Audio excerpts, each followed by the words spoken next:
I continue to be in awe of the young people here because despite the environment that they kind of grew up in, that they come to our programs and are very willing to foster change and to do so with like-minded peers.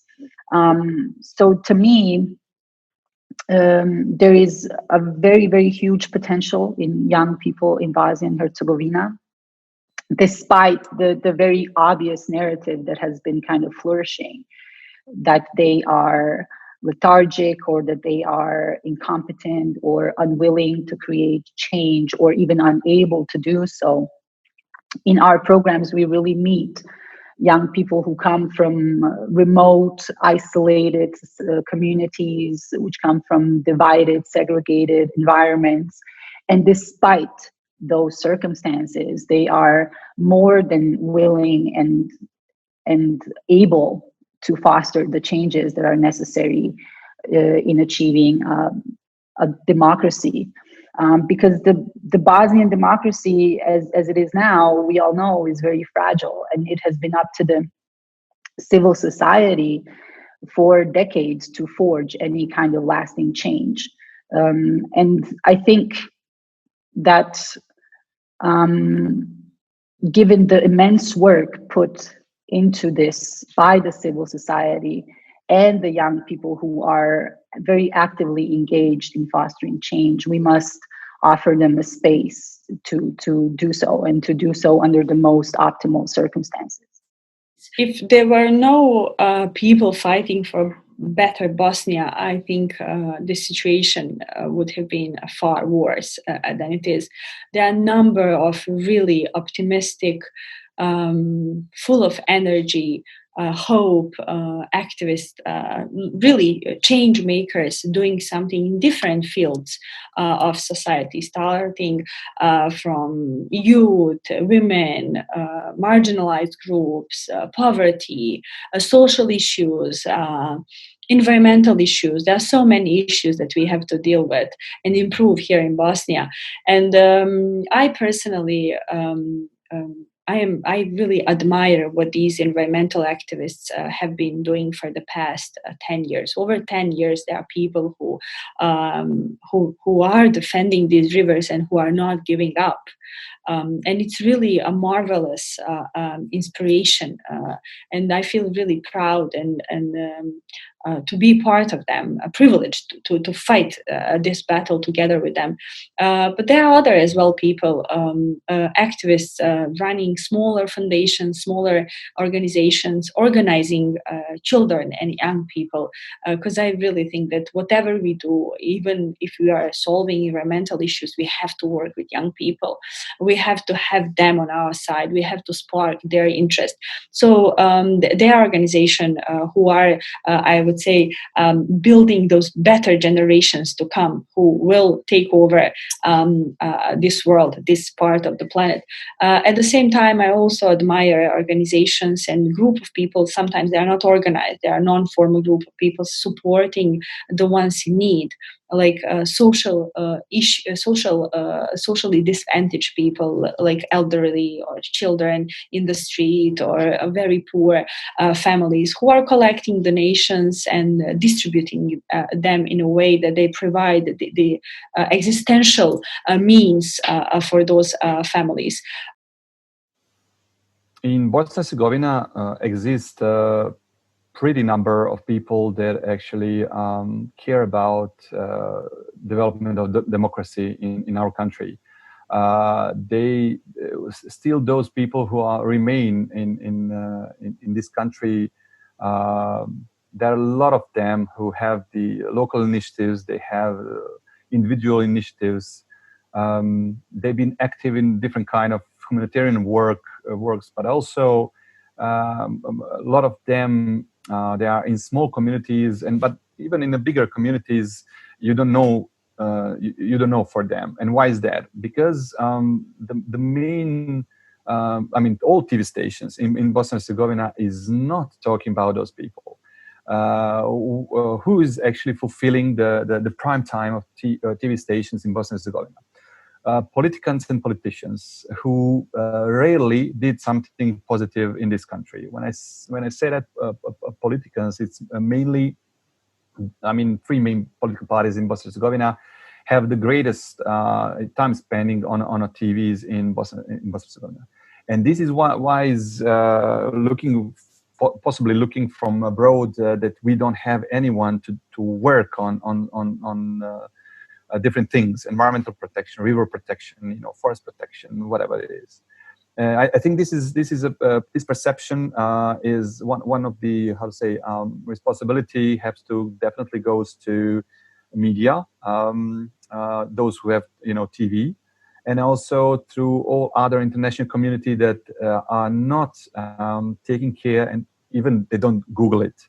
I have few examples of pretty visible and present ignorance of the local people that work in international community, but also representatives who never Google it. Who is doing environmental protection in Bosnia and Herzegovina? If you do it, you put activism, you put actions, you put environmental protection, and then you will have a lot of stories, not only about our organization, but 10 most active organizations in Bosnia and Herzegovina. So not only within NGOs, but also as individual, which we are trying to, our networking in EcoBIH network, we are trying to gather them and to help them to share our resources and also to raise their visibility, because we notice that the international community actually, it seems, doesn't appreciate that much. I believe there are many champions.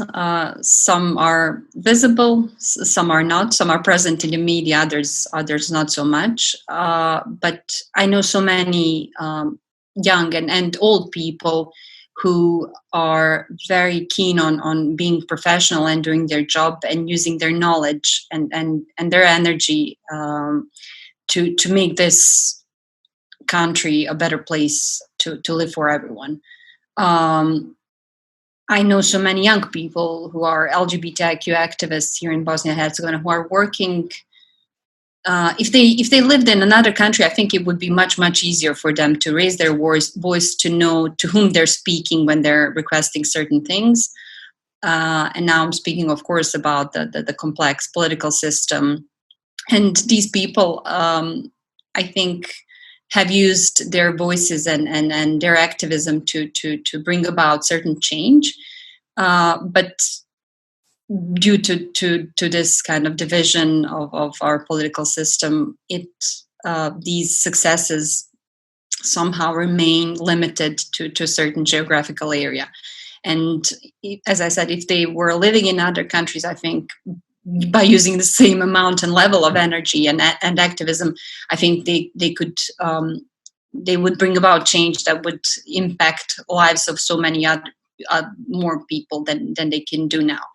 But still, I think the bravery in this is that we and they as activists know that they're working in environment which is as it is currently, but they're not giving up. So bringing change and speaking on behalf of people in Federation of Bosnia or Republika Srpska or in certain cantons still brings change.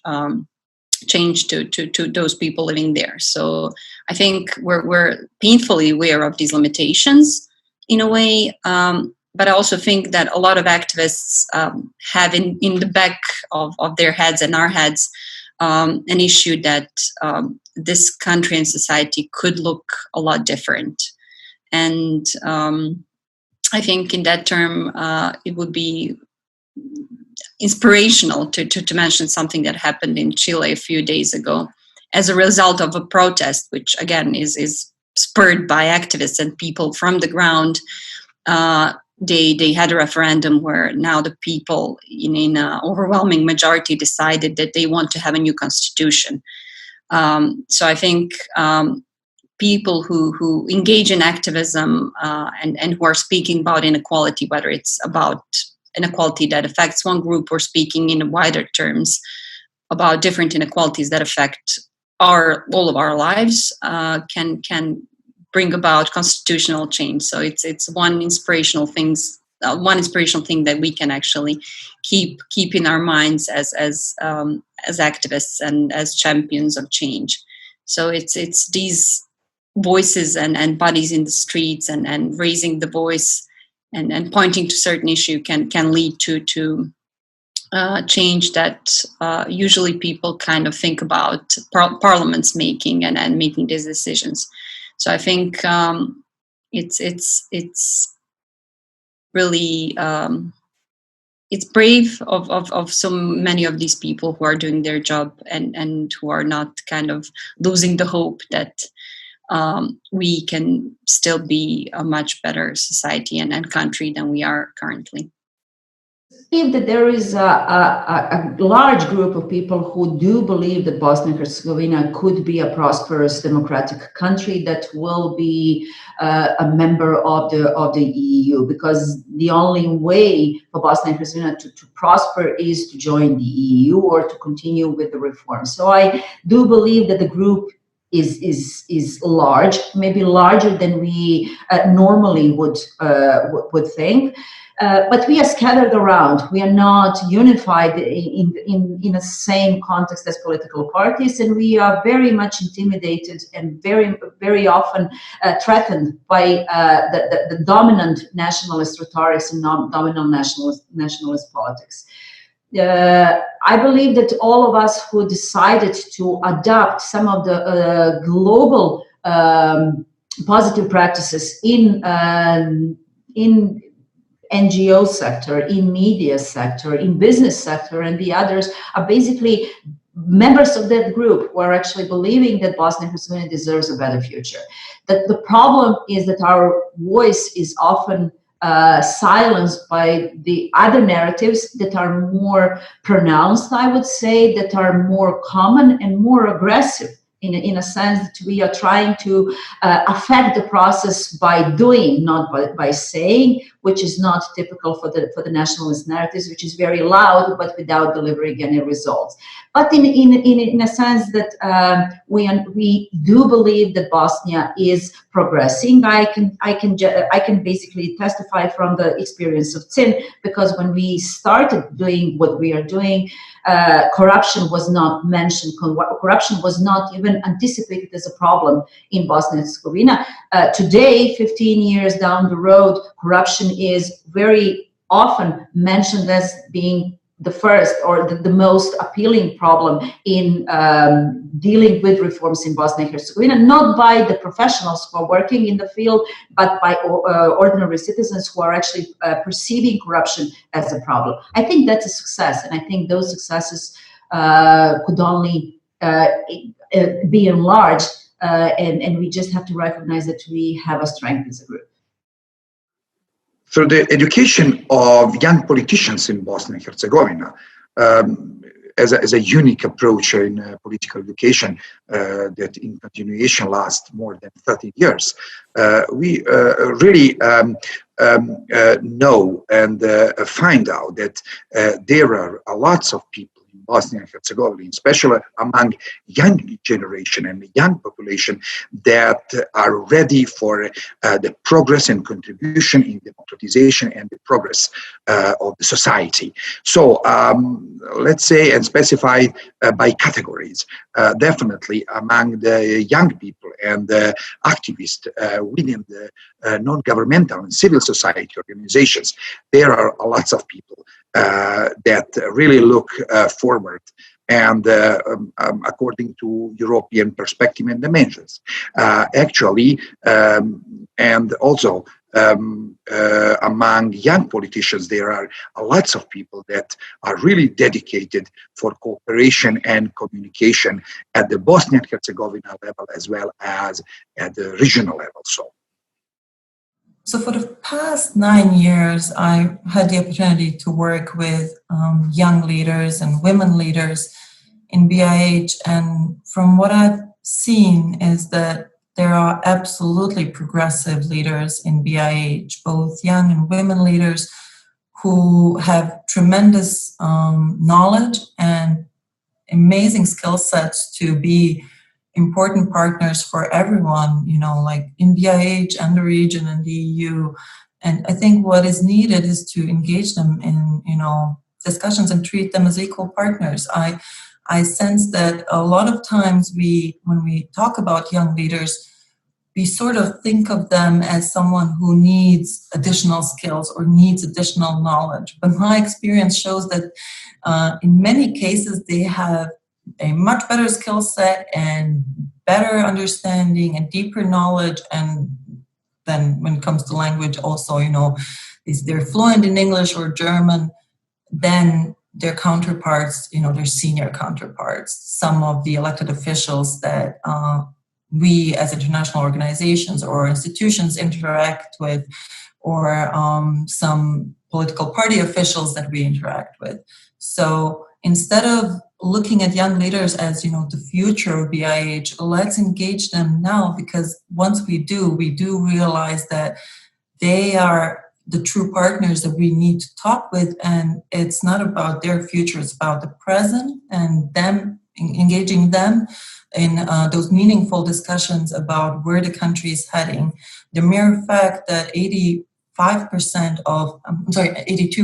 of respondents in our public opinion survey this year said that the country is heading in the wrong direction means that we're doing something wrong, that we need to change course, and we need maybe also to change or expand the network of partners that we engage with. And I think doing that with young people is a good and important start. There are so many people in Bosnia like myself. I don't know whether that's good or bad. I mean, if you're asking me if they are more brave people who are, brave enough to say what they think and to criticize when something needs to be criticized. There are, but of course, we don't get media coverage. Because that's not even typical, something specific only for Bosnia or for the region. I guess it's a phenomenon all around the world. Look what happened with Trump, right? So you get the media coverage even if you are saying nonsense and stupid things and radical extremist opinions and views. You get, you even get more media coverage. More people know about you. You are hitting all social media. The problem of people who are decent and polite and want to do the things on the right and legal way, respecting all the rules and respecting democratical values, right? It seems sometimes that they seem like boring people and boring topics. So it seems that we are living in this spectacle times that you need to be a superstar in these big shows or know how to sing, that you get media coverage when you are talking about transparency, fight against corruption, when you are giving constructive criticism. Well, you don't get a lot of public.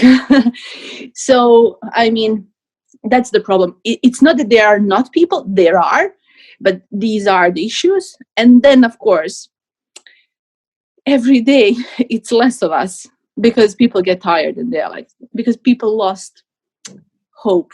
I think I hope these elections in Mostar and the change that we will hopefully make will be a good example.